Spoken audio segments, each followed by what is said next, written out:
Dan yang paling penting tentunya ya kebutuhannya gitu, karena kan memang setiap klien pasti punya kebutuhan yang berbeda-beda ya. Oke, selamat datang di channel Fandi Gunawan Studio. Ini mungkin kurang lebih udah hampir 1 bulan nggak ngupload video, jadi sekarang baru coba bikin lagi. Jadi hari ini saya mau cerita satu project kita, yaitu rumah tinggal. Lokasinya itu tuh ada di daerah Alam Sutra, tepatnya tuh di klaster Sutra Palma.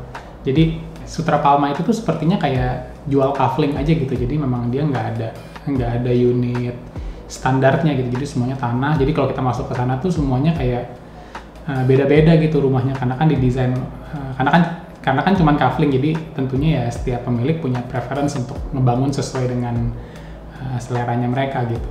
Nah, jadi kita dapat satu project di sana. Kebetulan kiri kanannya pun juga kayaknya masih kosong gitu, jadi belum ada rumah sama sekali. Jadi dia ini akan jadi akan jadi kayak satu rumah yang berdiri sendiri di antara masih banyak kafling-kafling kosong di sana gitu. Jadi biasanya itu di awal sebelum kita mulai proses desain, biasanya itu saya selalu minta kepada klien untuk mungkin siapin kayak mood board atau atau referensi gitu. Dan juga kebutuhan ruang juga ya, jadi mereka bisa list down aja, entah mungkin diketik di WhatsApp, atau mungkin kalau misalnya mereka terbiasa kerja dengan Excel atau PowerPoint pun juga nggak masalah gitu. Intinya adalah ya intinya tuh saya selalu minta itu di awal supaya lebih ke arah supaya tahu gitu kalau mereka tuh sebenarnya hope-nya seperti apa, harapannya seperti apa gitu untuk rumah mereka gitu. Dan yang paling penting tentunya ya kebutuhannya gitu, karena kan memang setiap klien pasti punya kebutuhan yang berbeda-beda ya. Ada yang mungkin pengen kamarnya 4, atau ada yang mungkin sebenarnya kamar anaknya cuma 1 dan lain-lain gitu. Jadi itu pun juga saya selalu minta untuk bisa diberikan di awal supaya kita bisa memulai proses perencanaannya. Luas lahannya itu tuh 10 kali 20, jadi 200 meter persegi ya. Nah, ini sekarang kita coba lihat denahnya ya. Jadi denah di lantai dasarnya itu tuh seperti ini. Jadi karena lahannya lumayan besar, jadi kita bagi ini sebenarnya. Ada wing yang isinya tuh adalah area service. Jadi kalau kalian lihat di bagian atas, nah itu tuh ada satu pintu masuk kecil di mana tuh untuk service gitu. Jadi di sana tuh kita masukin ada seperti kayak living, ada kayak maid quarters-nya, terusnya ada kamar tidurnya, ada dapur kotor, ada gudang juga di sana, ada kamar mandinya juga. Jadi kita bikin kayak seperti maid quarter di sana gitu, supaya memang ketika mungkin kita lagi pergi atau lagi keluar gitu ya, si ART-nya ini bisa tetap tinggal di sana gitu tanpa harus masuk ke dalam rumah utamanya gitu. Jadi mereka punya quarter sendiri. Dan di situ pun juga kalau kita lihat tuh dia tuh sebenarnya koridornya itu tuh kalau di bagian belakang tuh ada seperti jadi koridornya sendiri pun juga kita tidak tutup gitu. Sebenarnya di bagian belakang tuh kita kasih celah. Jadi harapannya tuh walaupun dia ada di pojok, di samping situ tuh tetap masih punya sirkulasi udara gitu.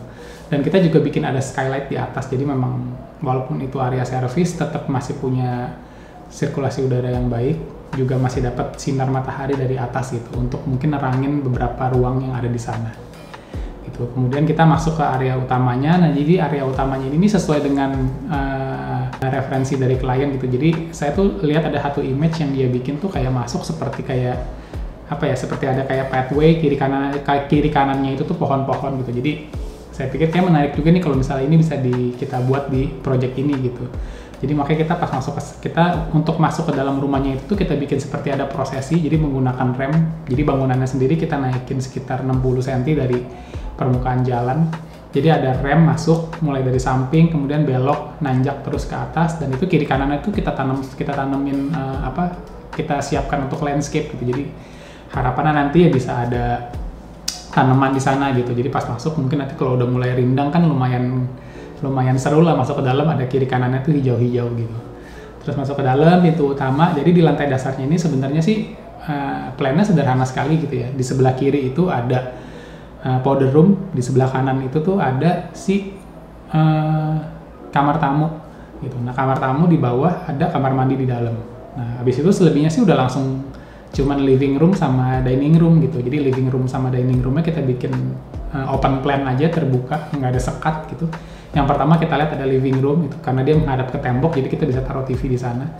Nah kemudian di bagian belakangnya itu baru nanti kita letakin ada si pantry, kitchen, sama dining room. Nah ini dia nih facing ke taman di belakang gitu. Jadi untuk di bagian belakangnya itu tuh kita letakkan ada satu kayak ruang terbuka untuk taman kering lah gitu. Jadi nanti mungkin bisa taruh pot tanaman di sana, mungkin juga kita bisa tanam pohon di sana gitu. Intinya sih pengennya memang masih ada, ketika jendelanya kita buka, harapannya sih memang masih ada udara yang ngalir, masih ada sinar yang masuk juga ke bawah gitu. Jadi memang di lantai dasarnya ini nggak terlalu banyak sekat, memang lebih ingin mengemphasize si ruangannya itu gitu, supaya memang beneran terlihat lebih luas gitu. Terus juga kita letakin tangga di bagian samping. Nah ini kita naik ke lantai 2. Jadi di lantai 2-nya sendiri pun juga kalau kita lihat nih, nggak semuanya kita bangun gitu. Jadi ada yang kita lobang-lobangin gitu loh. Jadi seperti di living room di lantai 2 itu tuh ada kayak seperti small living room, itu pun juga lantainya nggak kita bikin full. Jadi tetap masih ada celah, sehingga masih secara visual tuh masih terkoneksi sama lantai yang ada di bawahnya.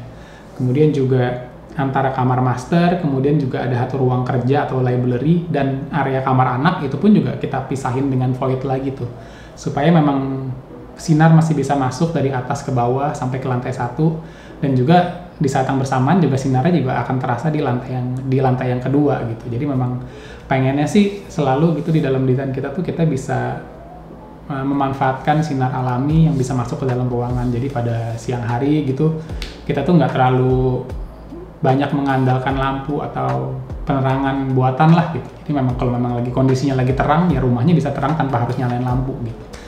Oke, nah jadi ini untuk kamar anak di bagian depan, masing-masing punya jendela ke depan. Terus juga kita sekarang lihat ke kamar tidur utama. Nah ini kamar tidur utamanya posisinya memang di belakang.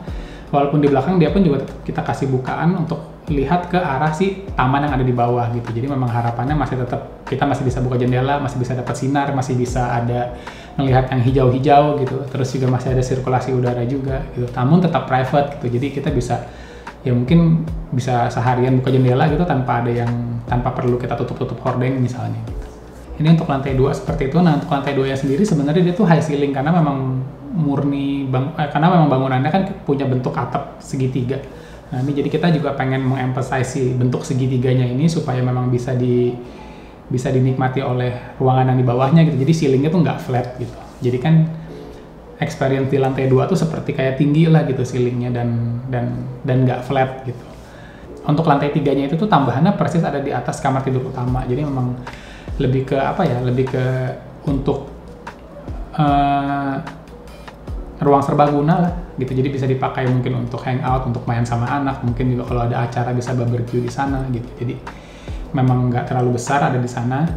Terus juga kita juga siapin sedikit untuk platform untuk area servis yang ada di bagian samping.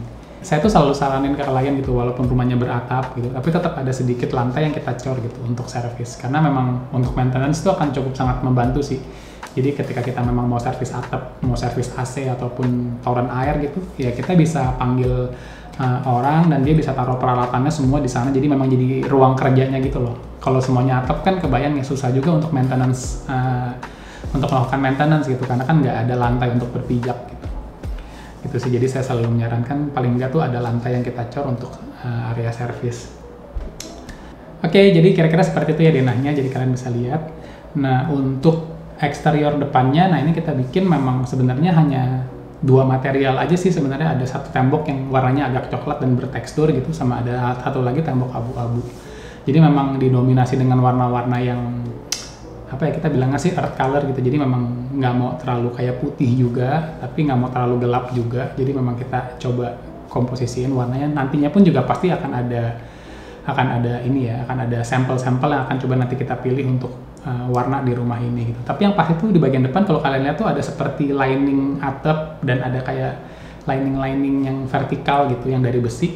Nah itu memang yang pengen coba saya tekankan gitu loh, supaya memang bentuk geometrinya itu tuh terkesan lebih tegas aja sih gitu. Dan itu tuh sekaligus kita pakai untuk ending dari si pertemuan atapnya gitu. Jadi memang kita bungkus pakai si besi supaya memang dia jadinya lebih tegas juga dan sekaligus jadi ending dari si permukaan atapnya gitu.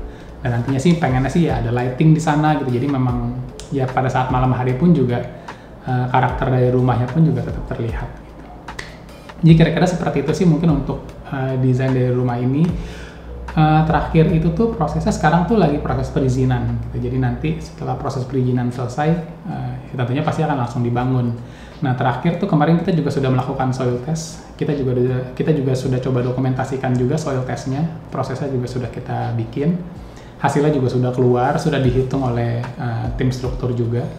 Jadi memang sekarang murni hanya tinggal menunggu IMB aja sih paling gitu. Oke, nah jadi sampai di sini dulu ceritanya. Mungkin nanti setelah prosesnya sudah mulai berjalan gitu kan, mulai dilakukan, mulai dibangun, nanti mungkin kita akan coba dokumentasiin lagi, jadi kita bisa sama-sama lihat prosesnya seperti apa dan siapa tahu bisa bermanfaat untuk teman-teman. Gitu ya. Dan juga di next video saya juga pengen update sih, lebih ke update untuk satu project kita yang mungkin di video sebelumnya gitu kan, ada EJ House, ada juga satu rumah juga di Kosambi. Nah itu tuh sekarang tuh prosesnya tuh udah lumayan sudah hampir selesai lah, udah masuk ke tahap finishing gitu. Jadi kemarin sempat visit, sempat lihat, cuman memang belum didokumentasiin, dan sepertinya kayaknya menarik nih untuk kita bisa dokumentasiin supaya kalian bisa lihat progresnya gitu kan. Karena kan di video sebelumnya itu kan masih belum terlalu jelas lah ya, masih kasar gitu, masih bangunan masih hitam. Nah sekarang ini udah mulai dicat, udah mulai lebih kelihatan gitu. Jadi nanti mungkin kalian bisa lihat juga, saya akan coba dokumentasiin untuk kita bisa sama-sama lihat progresnya seperti apa. Oke, sampai di sini dulu. Sampai jumpa di video selanjutnya.